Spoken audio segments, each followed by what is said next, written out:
আবার স্বাগত একুশে বিজনেসের সঙ্গে আছি মহিমা পলি। খুব শিগগিরই ইউরোপীয় ইউনিয়নের সাথে ভারতের মুক্ত বাণিজ্য চুক্তি হচ্ছে। চুক্তির প্রক্রিয়া এখন চূড়ান্ত পর্যায়ে।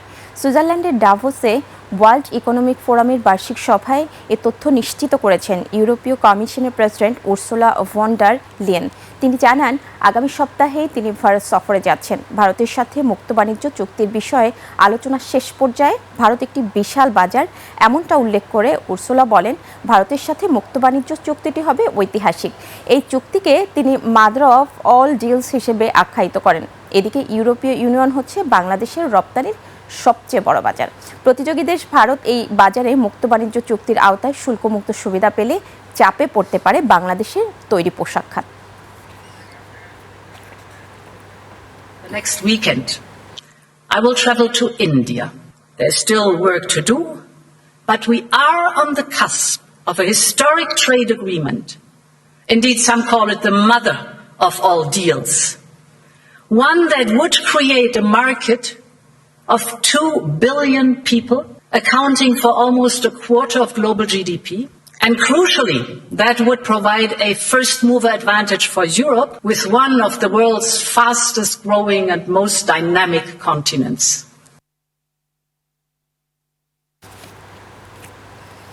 অভাবনীয় গতিতে বাড়ছে স্বর্ণের দাম। বিশ্ববাজারে প্রতি অউন্স স্বর্ণের দাম প্রায় $4,900 উন্নীত হয়েছে। বার্তা সংস্থা রয়টার্সের খবর অনুযায়ী স্পট মার্কেটে প্রতি অউন্স সোনার দাম উঠেছে $4,876 মার্কিন, যা আগের দিনের চেয়ে 2.37% বেশি। মাত্র 24 ঘন্টার ব্যবধানে আউন্স প্রতি মূল্যবৃদ্ধি $113 বেশি। বিশ্লেষকরা বলছেন, গ্রিনল্যান্ড নিয়ে মার্কিন প্রেসিডেন্ট ডোনাল্ড ট্রাম্পের আগ্রাসী মনোভাবকে কেন্দ্র করে ইউরোপের সাথে যুক্তরাষ্ট্রের সম্পর্কের চরম অবনতিতে ভীত হয়ে পড়েছে বিনিয়োগকারীরা। তারা স্টক ও মুদ্রা বাজারে বিনিয়োগ কমিয়ে বিনিয়োগের নিরাপদ মাধ্যম বা সেফ হ্যাভেন নামে পরিচিতি স্বর্ণের বিনিয়োগ বাড়িয়ে দিয়েছেন। আর এর প্রভাবে দ্রুত বাড়ছে স্বর্ণের দাম। ধারণা করা হচ্ছে, বিদ্যমান উত্তেজনা অব্যাহত থাকলে খুব শিগগিরই স্বর্ণের দাম প্রতি আউন্স $5,000 ছাড়িয়ে যাবে।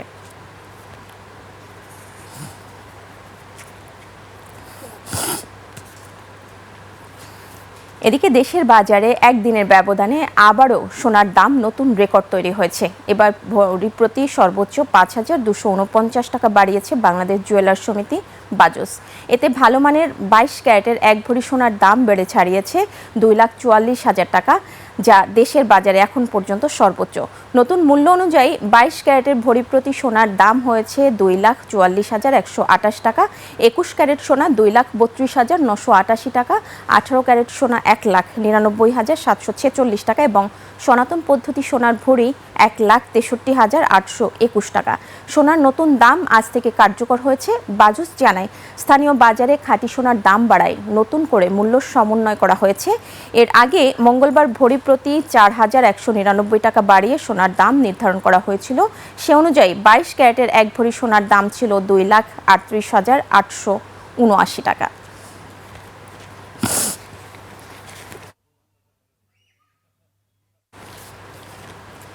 জাহাজ নির্মাণ শিল্পে খেলাপি ঋণ বিশেষ পুনঃতফসিলের সময়সীমা বাড়ালো কেন্দ্রীয় ব্যাংক। 2025 সালের ডিসেম্বর ভিত্তিক খেলাপি ঋণ পুনঃতফসিলের আবেদন করা যাবে। আগামী 30 জুনের মধ্যে ডাউন পেমেন্ট বা এককালীন জমা দিয়ে আবেদন করতে হবে। বাংলাদেশ ব্যাংক এ সংক্রান্ত একটি সার্কুলার জারি করেছে। এতে বলা হয়েছে, জালিয়াতির মাধ্যমে সৃষ্ট ঋণ এবং ইচ্ছাকৃত খেলাপি ঋণ গ্রহীতাদের এ সুবিধা দেওয়া যাবে না।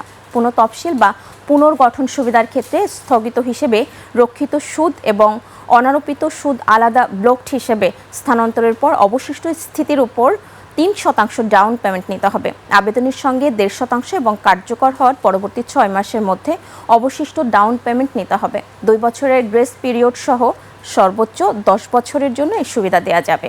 গ্রাহকদের আবেদন পাওয়ার 60 দিনের মধ্যে যা নিষ্পত্তি করতে হবে। নির্দেশনায় আরও বলা হয়, রপ্তানিমুখী ও স্থানীয় জাহাজ নির্মাণ শিল্পে 2025 সালের ডিসেম্বর ভিত্তিক শ্রেণীকৃত ঋণে বিশেষ পুনঃতফসিল বা পুনর্গঠন সুবিধা দেওয়া যাবে।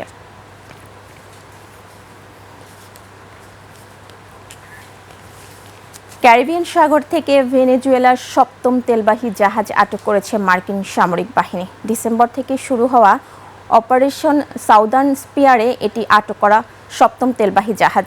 লাতিন আমেরিকায় মার্কিন সামরিক কার্যক্রম পরিচালনাকারী সংস্থা ইউএস সাউদার্ন কমান্ড জানায়, ক্যারিবিয়ান সাগর থেকে সাগিত্তা নামের একটি জাহাজ আটক করে।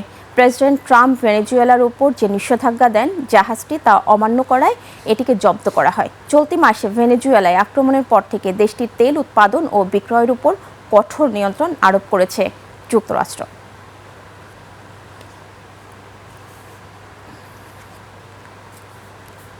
চলতি বছরে আরব আমিরাত থেকে বাংলাদেশে প্রবাসীদের পাঠানো রেমিটেন্সের পরিমাণ দাঁড়িয়েছে প্রায় 2.4 বিলিয়ন দিরহাম, যা গত বছরের তুলনায় উল্লেখযোগ্য হারে বেশি।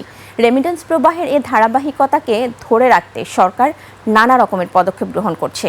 এরই অংশ হিসেবে সর্বোচ্চ রেমিটেন্স প্রেরণকারীদের যাচাই বাছাইয়ের মাধ্যমে প্রদান করা হচ্ছে কমার্শিয়াল ইম্পর্ট্যান্ট পার্সন মর্যাদা।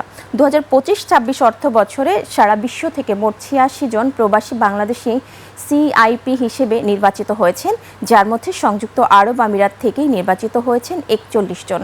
আরব আমিরাত প্রতিনিধি সাইফুল ইসলাম তালুকদারের পাঠানো তথ্য ছবিতে ডেস্ক রিপোর্ট। প্রবাসীদের পাঠানো রেমিটেন্সের ভিত্তিতে সরকার দীর্ঘদিন ধরেই অবদানকারীদের সিআইপি মর্যাদায় সম্মানিত করে আসছে। শুরু থেকেই সর্বাধিক সিআইপি নির্বাচিত হয়েছেন সংযুক্ত আরব আমিরাতের প্রবাসীরা, এবারও তার ব্যতিক্রম হয়নি।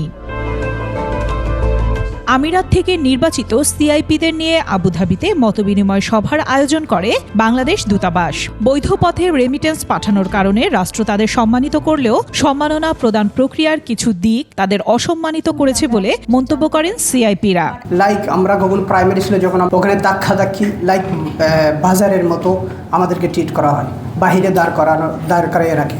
আমি মনে করি আমাদের আজকের এই অনুষ্ঠানের মাধ্যমে এই গল্পগুলো সকলের সামনে উঠে এসছে এবং সংযুক্ত আরব আমিরাতে আরও যে প্রবাসীরা আছেন তারা এই গল্পগুলো শুনবেন এবং তারাও সিআইপি হওয়ার মাধ্যমে এবং দেশের অর্থনীতি এবং আর্থসামাজিক উন্নয়নে ভূমিকা।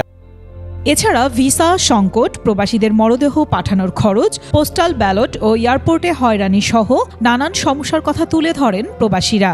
সিআইপি হিসাবে আপনাদেরকে নির্বাচিত করা হয়েছে, তার সাথে কিছু রেসপন্সিবিলিটিসও আছে।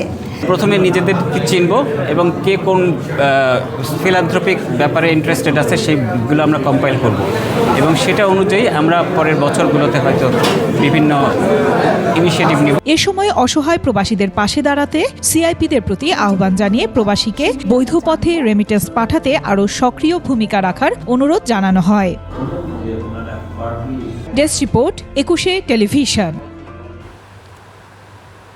জানাবো এশিয়ার প্রধান শেয়ার বাজারের খবর। সূচকের মিশ্র প্রবণতা দেখা যাচ্ছে এশিয়ার বেশিরভাগ পুঁজিবাজারে। জাপানি শেয়ার বাজার নিক্কি সূচক 220 পয়েন্ট কমে দাঁড়িয়েছে 52,770 পয়েন্টে। বেড়েছে হংকংয়ের শেয়ার বাজার হ্যাংসেংয়ের সূচক 6 পয়েন্ট বেড়ে অবস্থান করছে 26,493 পয়েন্টে। কমেছে সিঙ্গাপুর এসটিআই সূচক, এটি 18 পয়েন্ট কমে অবস্থান করছে 4,809 পয়েন্টে। চীনি শেয়ার বাজার সাংহাই কম্পোজিট ইন্ডেক্স অবস্থান করছে 4,123 পয়েন্টে, যা আগের দিনের চেয়ে 9 পয়েন্ট বেশি। বোম্বের সেন্সেক্স 30 ইন্ডেক্সকে দেখা যাচ্ছে নিম্নমুখী প্রবণতায়। সেন্সেক্সের সূচক 699 পয়েন্ট কমে অবস্থান করছে 81,481 পয়েন্টে। বেড়েছে থাইল্যান্ডের থাই স্টক এক্সচেঞ্জের সূচক, এটি 19 পয়েন্ট বেড়ে অবস্থান করছে 1,315 পয়েন্টে।